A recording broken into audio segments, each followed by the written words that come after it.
Salut tout le monde, j'espère que vous allez bien. Donc si c'est votre première fois sur ma chaîne, je m'appelle Asta Yasmine. Et si c'est pas votre première fois, bonjour ou bonsoir. Aujourd'hui, je vais vous parler de la collaboration entre Sananas et la marque Sephora. Donc dans cette collection, vous avez un set de pinceaux à 70 euros, enfin 69,99 €. Vous avez une mini palette à 14,99 € et vous avez également une palette plus grande à 26,99 €. Donc moi du coup j'ai acheté que la palette à 26,99 € parce que bon, c'est pas, enfin on n'est pas encore arrivé à la fin du mois, mais la fin du mois est déjà venue me retrouver. Donc voilà à quoi ressemble la palette.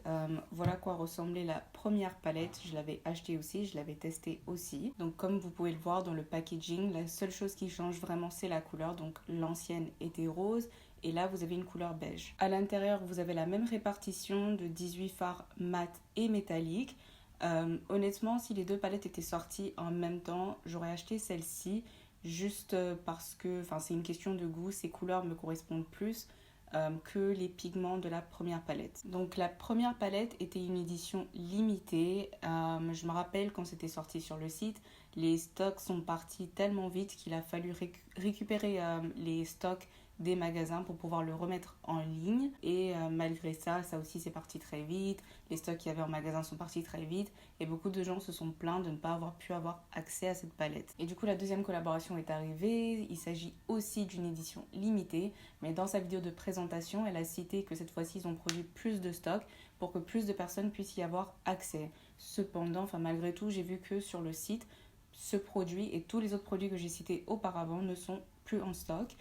Cependant, vous pouvez toujours l'avoir, vous pouvez peut-être l'avoir en magasin. Ça sera disponible à partir du 18 février. J'ai beaucoup aimé la première collaboration. Je continue à utiliser la palette, mais j'en parle pas parce que les gens ne peuvent pas y avoir accès vu que c'est plus du tout sur le marché. Mais bon, c'était la première fois que j'utilisais une palette de la marque Sephora et j'étais très contente du rapport qualité-prix. Lorsqu'elle a présenté ce produit, j'ai adoré, non mais j'ai vraiment adoré le maquillage qu'elle avait pour les photos de la promotion. Et par chance, elle a fait un tuto récemment sur sa chaîne pour nous montrer justement comment obtenir ce look, ce même look qu'elle avait, donc neutre sur la partie supérieure de la paupière, et au ras de cils, il y avait cette couleur orange, rouge, néon. Du coup, ce qu'on va faire aujourd'hui, c'est suivre ce tuto et essayer de réaliser le même look. Et donc par la même occasion, je vais voir la qualité de la palette, voir si c'est bien adapté aux personnes qui ont la peau foncée, tout ça. Avant de commencer à suivre ce tuto, n'hésitez pas à vous abonner à ma chaîne, de cliquer sur like et activer la notification, comme ça vous serez alerté à chaque fois que je posterai une vidéo. Ok, donc juste un petit disclaimer avant de commencer. Dans un contexte plus sérieux, j'aurais fait attention à adapter les pigments qu'elle utilise en fait à ma teinte. C'est-à-dire que j'aurais jamais utilisé des teintes aussi claires. Mais le principe de cette vidéo, c'est juste de faire exactement la même chose qu'elle. Et en parallèle, j'arrête pas d'utiliser le mot parallèle aujourd'hui. En tout cas, je veux juste voir ce qui fonctionne pour moi, pour ma teinte, et ce qui ne fonctionne pas. Donc elle commence son look en fixant sa base avec les pigments Sand Nude et Lapras. Donc en temps normal, je ne fixe jamais ma base, c'est pas nécessaire avec la base P. Louise. Et de deux, si c'était pas pour cette vidéo là, j'aurais jamais utilisé ces deux pigments là parce que je les trouve juste trop clairs à mon goût. Mais après, ce n'est pas non plus une mauvaise chose. Vous pouvez quand même le faire si vous avez la teinte foncée, parce que je pense que tout le monde le sait, plus votre base est claire, plus les pigments ressortent. Là, c'est juste un truc que moi, personnellement, je sais que ça se dit pas, mais personnellement, j'aurais jamais fait ça. Mais parce que c'est le principe de cette vidéo, on va le faire quand même. Et donc là, je suis juste en train donc de fixer ma base avec ces deux pigments-là. Et donc voilà à quoi ça ressemble. Deuxième étape, elle utilise comme transition le pigment beige jaune. Donc c'est, comme le nom l'indique, une couleur qui est beige avec un sous-ton jaune. Donc dans sa vidéo, elle applique ce pigment-là dans le creux, elle l'applique un peu partout, genre pour créer la forme.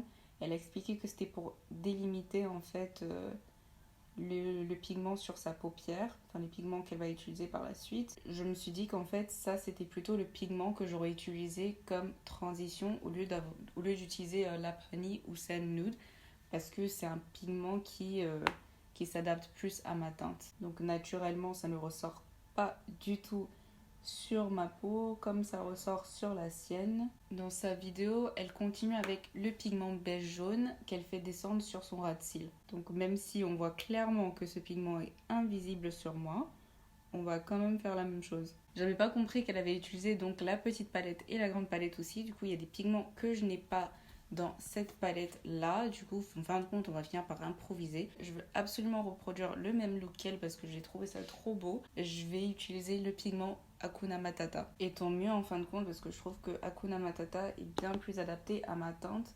que tout ce qu'on a utilisé auparavant, et ça va me permettre de faire ressortir un semblant de couleur sur ma paupière. J'ai vu qu'elle a vraiment pris son temps avec cette partie de la transition, donc à vraiment blender absolument partout, et je vais faire la même chose. Et je fais que rajouter du pigment petit à petit, et je vois qu'en tout cas pour l'instant c'est modulable, et la pigmentation, enfin, elle ressort de plus en plus à chaque fois.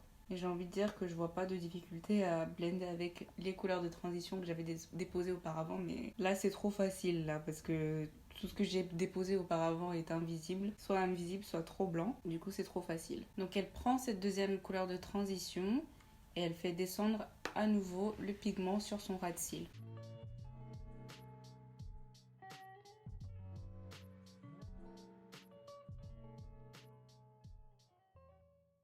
Donc ensuite, elle a utilisé un pigment qui s'appelle Truffle, mélangé avec Sista Is Back, et elle l'a appliqué sur le reste de la paupière où il n'y a pas de produit. Cependant, vu que je n'ai pas la petite palette et que je me suis super mal préparée pour cette vidéo, désolée pour ça, je vais à la place mélanger Sista Is Back avec Lady Boss. Donc en fin de compte, je suis en train de faire le même look qu'elle, mais plus adapté à la peau foncée. Genre j'ai abandonné, j'ai même pas abandonné parce que j'avais pas le choix, j'étais obligée de laisser tomber le principe de suivre sa tuto à elle, étape par étape. Du coup, ça c'est le mélange de Lady Boss avec Sista Is Back. C'est un très joli mélange et j'aurais jamais pensé à faire ça si ce n'est pas parce que je suivais sa vidéo. Et je me demande pourquoi j'ai arrêté de faire ça. Avant, je faisais beaucoup ça, genre quand j'apprenais à me maquiller, genre je regardais les tutos du coup des youtubeuses. Et je m'asseyais là avec tout mon matériel en face de moi et j'essayais de reproduire au mieux ce qu'elle faisait pour pouvoir améliorer mes techniques. Enfin maintenant, je sais pourquoi j'ai arrêté, c'est parce que j'ai moins de temps, vu que moi-même j'ai commencé à faire des vidéos et avec les cours, le boulot, c'est pas simple quoi, mais bon. Et j'avoue que cette vidéo me plaît beaucoup parce que ça me ramène à cette époque. Non mais c'est vraiment trop beau. Faudrait que je fasse ça plus souvent, mélanger un pigment mat avec un pigment métallique. Ok, maintenant il est temps d'appliquer le pigment Yes You Can, ce rouge orangé, sur le ras de cils. Et pour ça, j'utilise comme d'habitude les pinceaux qui viennent avec les palettes Anastasia Beverly Hills. Enfin, parce que ça vient avec deux côtés. Mais le petit bout qui est plus court est super pratique pour faire le ras de cils.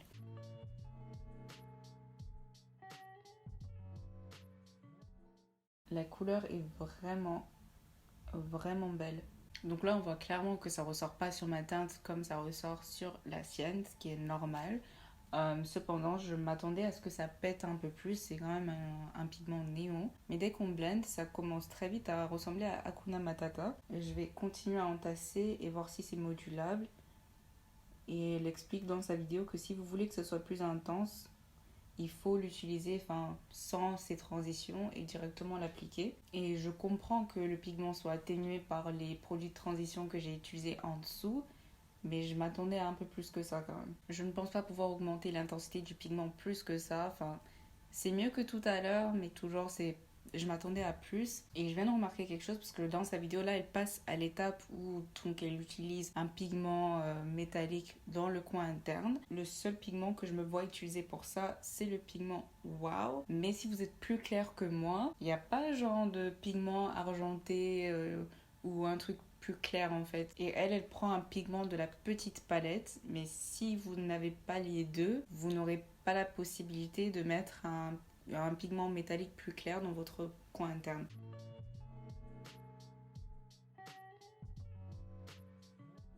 voilà, j'ai terminé cet œil. Je vais aller faire l'autre œil, mettre mon mascara, mes faux cils et ensuite je vais revenir pour vous donner mon avis final. Donc là, j'ai terminé le reste de ma paupière et voilà à quoi ça ressemble. Je vais commencer par les points positifs parce qu'il y en a beaucoup plus. Commençons par le fait que j'ai pu utiliser des techniques que je n'avais jamais tentées auparavant, comme le fait de mélanger un pigment métallique avec un pigment mat, et j'ai trouvé que cet assemblage c'est juste trop beau et à vraiment essayer chez soi. Deuxième chose, je trouve que le meilleur pigment, j'avais envie de dire de la palette, mais j'ai pas essayé tous les pigments de la palette. En tout cas, j'ai énormément apprécié le pigment Hakuna Matata.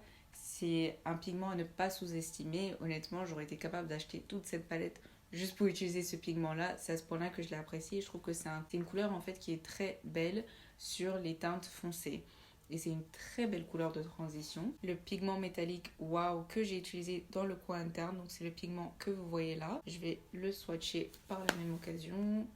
Donc c'est un pigment qui est très lumineux et qui ressort très bien. Je l'ai mis que dans le coin interne, mais il ressort vraiment. Il est juste très beau sur mes yeux en fait, genre ça ressort vraiment bien. Le peu que j'ai mis se remarque. Malgré le fait que c'est pas ressorti exactement comme je le voulais sur mon ras de cils, j'ai quand même bien aimé le pigment Yes You Can et ça s'est bien mélangé avec les couleurs de transition que j'avais déposées auparavant. C'est un beau pigment, mais c'est trompeur parce que je m'attendais à ce que ça ressorte un peu plus, parce que quand on le voit comme ça dans la palette, on se dit waouh. Et l'autre point négatif, ce serait du coup, sans surprise, ces trois-là. Enfin, déception pour une personne qui a la teinte foncée. Vous avez vu mon expérience avec, ça c'était transparent sur ma paupière. Les deux là, ils étaient bien trop clairs et j'en ai pas besoin parce que j'ai pas besoin de fixer ma base. Et même si vous voulez fixer votre base, vous pouvez juste utiliser la poudre libre que vous utilisez pour l'anti-cerne sous vos yeux. Enfin, c'est pas nécessaire d'aller acheter toute une palette pour utiliser ça pour fixer votre base. Après, si vous avez une teinte plus claire, ça vous ira. Je pense que ça va vous aller. Surtout le pigment Laprenie, j'ai bien aimé quand même le principe. Elle a expliqué dans sa vidéo que c'était pour les personnes qui avaient la peau très claire, qui ont également beaucoup de mal à trouver des couleurs de transition qui ne sont pas trop intenses pour eux. Et donc ça, je trouve ça cool. C'était juste pas, c'est pas fait pour moi. Les peaux foncées à éviter, sauf si vous l'utilisez sur votre paupière mobile parce que vous faites un look 100% mat. Et même ça pourrait être trop clair. C'est quand même un pigment qui frôle le blanc. Du coup, ouais, même sur la paupière mobile, ça sera limite. Ce n'est pas ce que j'imaginais à la base. C'était pas l'objectif. Je pensais qu'il allait avoir un truc qui allait vraiment péter au ras de cils. Mais ça reste un très beau look. C'était super simple à réaliser. Et je me vois très bien le reproduire.